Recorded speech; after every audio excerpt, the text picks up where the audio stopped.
Peter বেশ কদিন হলো একটা অদ্ভুত রকমের স্বপ্ন দেখছে। স্বপ্নে সে দেখে পৃথিবীর বাইরে থেকে অদ্ভুত কিছু উড়োযান পৃথিবীর আকাশে ভেসে আসে, আর এসে এগুলো পৃথিবীতে হামলা চালায়। একের পর এক মানুষদেরকে মেরে ফেলা হচ্ছে। আবার কখনো পিটার স্বপ্নে দেখে তার মেয়ে দুটো লাশের পাশে বসে কাঁদছে। পৃথিবীর অবস্থা ভালো নয়, কাদের সাথে জানি যুদ্ধ চলছে, পৃথিবীতে বিপর্যয় চলছে। পরে পিটার তার এই স্বপ্ন দেখার অসুস্থতা নিয়ে এক ক্লিনিকে যায়, কিন্তু ক্লিনিকে এসে জানা গেল ডক্টররা এই ব্যাপারটাকে বিন্দুমাত্র গুরুত্ব দিচ্ছে না। উল্টো তারা একটা অদ্ভুত রকমের ট্রিটমেন্ট দিয়ে মানুষদের এই স্বপ্নগুলোকে ভুলিয়ে দেয়। ঘটনাগুলো খুবই রহস্যজনক। পিটার কেন এই ধরনের স্বপ্নগুলো দেখে? এটা কি কোনো কিছুর পূর্বাভাস?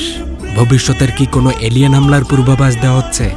আর যদি এই হামলাটা হয় তাহলে পৃথিবীর অবস্থা কি হবে? মোকাবেলা করা কি যাবে? আর ডক্টররা কেন এই অদ্ভুত ট্রিটমেন্টগুলো দেয়? তারা কেন মানুষদের স্বপ্ন ভুলিয়ে দেওয়ার চেষ্টা করছে? এই সব প্রশ্নের রহস্য নিয়ে আজ এক সাইফাই মুভির গল্প বলতে চলেছি।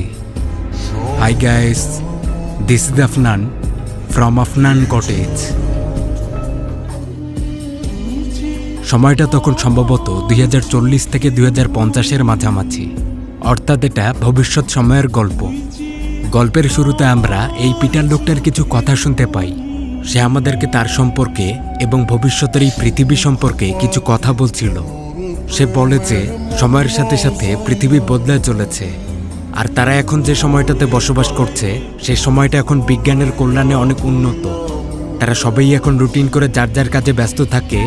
তাদের সবারই কাজ আছে, টাকা আছে, পরিবার আছে, সবই আছে, কিন্তু এই সব কিছু থাকার কারণেই হয়তো তাদের কেউ আর এখন অন্য কারো পরোয়া করে না। মানুষেরা কেমন জানি স্বার্থপর হয়ে গেছে আর অনেক অসামাজিক। লোকটা জানায় তার এক সুন্দর স্ত্রী আছে, দুটো মিষ্টি মেয়ে আছে, সে একটা ভালো কোম্পানিতে জবও করে।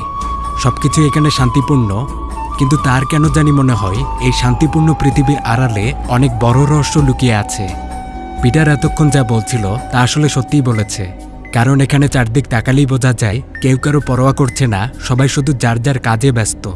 পিটারও সকাল সকাল তার কাজে বেরিয়েছে, আর একবার সে আকাশের দিকে তাকায়, কিন্তু হঠাৎই এ সময় সকালের আলোকিত আকাশ কালো রাতে পরিণত হয়। আকাশে দূর থেকে কিছু একটা ভেসে আসতে দেখা যাচ্ছিল। মনে হয় এটা কোনো এক গ্রহাণু। এই বস্তুটা পৃথিবীর নিচে নেমে আসে, সেটা থেকে প্রচুর আলো বের হয়, আর তার সাথেই ফায়ারিং শুরু হয়ে গিয়েছিল। দেখে মনে হয় বস্তুটা মানুষদেরকে নিঃশেষ করতেই এসেছে। দূর থেকে এই বিষয়টা লক্ষ্য করছিল পিটার, কিন্তু সে এখন এক বিল্ডিংয়ে। সে মাত্রই তো রাস্তায় ছিল, কিন্তু এখন থেকে বিল্ডিংয়ে দেখা যাচ্ছে। এরকম ফায়ারিং দেখে পিটার প্রচুর ভয় পায়। সে দ্রুত পালানোর চেষ্টা করে। ওই বিল্ডিংয়েও ফায়ার করা হয়েছিল, আর এই ফায়ারেই পিটার ঘুম থেকে জেগে ওঠে। মানে পিটার এই হামলার ব্যাপারগুলো তার স্বপ্নে দেখেছে। আসলে পিটার কদিন ধরে এই স্বপ্নগুলোই দেখছে। এরকম স্বপ্ন সে কেন বারবার দেখে তা সে জানে না। আর এই স্বপ্নগুলো কি তাকে কোনো অশুভ কিছুর ইঙ্গিত দিচ্ছে, এটাও তার বড় প্রশ্ন। পিটারের পাশে তার স্ত্রী শুয়ে আছে, তার নাম এলিস।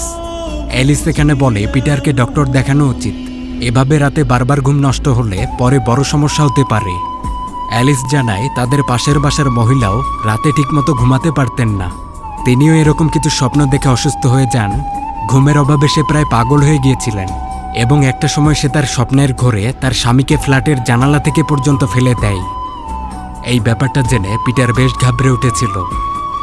পরের সকালে পিটার তার কাজে যাওয়ার জন্য প্রস্তুত হচ্ছে। বাসার পরিবেশ এখানে থমথমে। পিটার যে স্বপ্নগুলো দেখছে তাতে সবার মনেই দুশ্চিন্তা। পিটার তার মেয়ের কাছে আসে। তার দুই মেয়ে, ছোট মেয়ে লুসি এবং বড় মেয়ে হ্যানা।